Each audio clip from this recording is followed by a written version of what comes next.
Na água dos rios, lagos, lagoas e do mar, existem várias formas de vida, peixes, algas, crustáceos e várias outras que conseguimos enxergar. Mas na água existem também criaturas que, assim como os germes, vírus e bactérias que causam doenças se espalhando pelo ar e pela terra, são tão pequenos que só podemos observar num laboratório com a ajuda de microscópios. Dentre essas criaturas existe um grupo chamado de microalgas. Os integrantes desse grupo, apesar de terem bastante em comum, são bem variados, ou seja, há vários tipos de microalgas. Esse tipo de ser vivo recebe o mesmo nome que as algas grandes, porque assim como elas e como as plantas, vivem principalmente da luz do sol, que elas usam para fazer o alimento. E eu digo que elas vivem principalmente da luz do sol, porque não é só disso que elas precisam para viver. Elas também precisam de nutrientes que estão dispersos na água e que elas absorvem. Quando esses nutrientes não estão presentes, elas mal conseguem se multiplicar. Mas já dá para imaginar que quando a água está cheia de nutrientes, elas se dividem e se reproduzem até além da conta.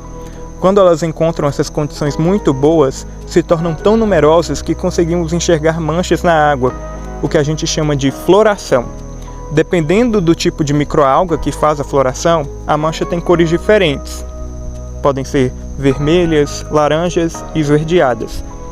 Esses acontecimentos podem ser até curiosos, mas também, dependendo do tipo de microalga, pode trazer problemas ou não para as pessoas, causando doenças, infectando ou matando peixes, impossibilitando o banho.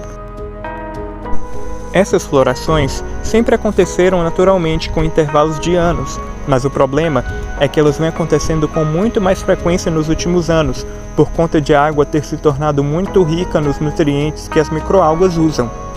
Isso tem vários motivos, como a pouca chuva, lançamento de esgoto e lixo na água e os fertilizantes dos cultivos da beira dos rios. No final, todas as causas vêm das mãos humanas.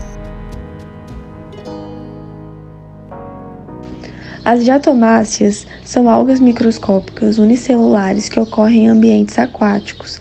Quando ocorrem as florações, que são eventos causados pelo crescimento excessivo das microalgas, elas podem ser extremamente perigosas, pois algumas espécies marinhas de diatomáceas produzem uma toxina que atinge o cérebro, o ácido domóico, que são liberadas na água quando as microalgas morrem e as células são rompidas.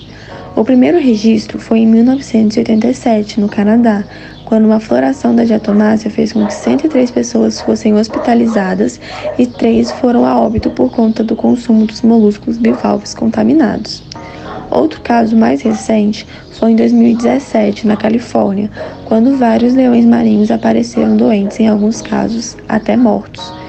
Os veterinários da região identificaram que foi por conta do envenenamento pelo ácido domóico, que estava sendo ingerida pelos peixes, e que por mais que fosse inofensivo para eles, acabava impactando os mamíferos que ao comerem os peixes ingeriram uma quantidade nociva dessa neurotoxina.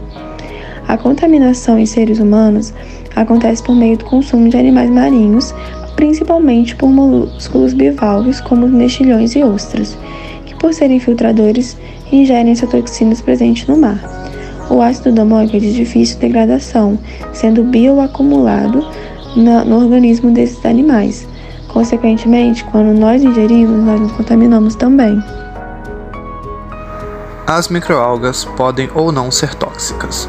Essa toxicidade depende de condições ambientais como clima, quantidade de luz, temperatura da água, entre outras. Porém, ainda não temos estudos definitivos sobre o porquê da produção dessas toxinas. Quando essas algas morrem, as toxinas são liberadas na água e absorvidas pelos animais que vivem naquele ambiente, causando na maioria dos peixes a morte. Os moluscos, no entanto, como animais filtradores, as acumulam em seu organismo e quando nós os consumimos, acabamos nos intoxicando. No caso da toxina amnésica de frutos do mar, o ácido domóico, também conhecido como ASP, a intoxicação se manifesta nas primeiras 24 horas, caracterizadas por náusea, vômitos e diarreia. Contudo, nas primeiras 48 horas podem-se observar sintomas neurológicos, que vão desde cefaleia, ou seja, a dor de cabeça comum, e confusão, até a perda de memória. Foi observada também uma associação entre perda de memória e a idade dos pacientes. Os pacientes abaixo dos 40 anos tiveram em maior parte diarreia, e os que tinham mais de 50 anos, perda de memória. Não se conhece ainda nenhum tratamento para a intoxicação por toxina amnésica de frutos do mar. O ácido domoico, ao ser ingerido em grande quantidade, leva a lesões hepatológicas, ou seja, causa amnésia em humanos e animais marinhos. Ele atua como antagonista do glutamato, um neurotransmissor excitatório e o mais abundante no sistema nervoso central, induzindo a despolarização da membrana pós-sináptica, podendo causar Alzheimer, esclerose lateral amiotrófica, Parkinson e doença de Huntington.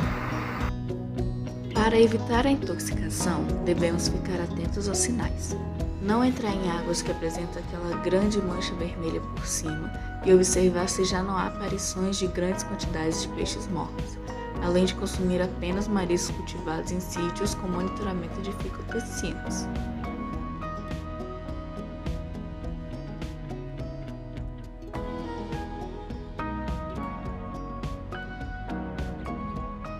A prevenção do Bloom é uma ação conjunta e cada um tem que fazer sua parte.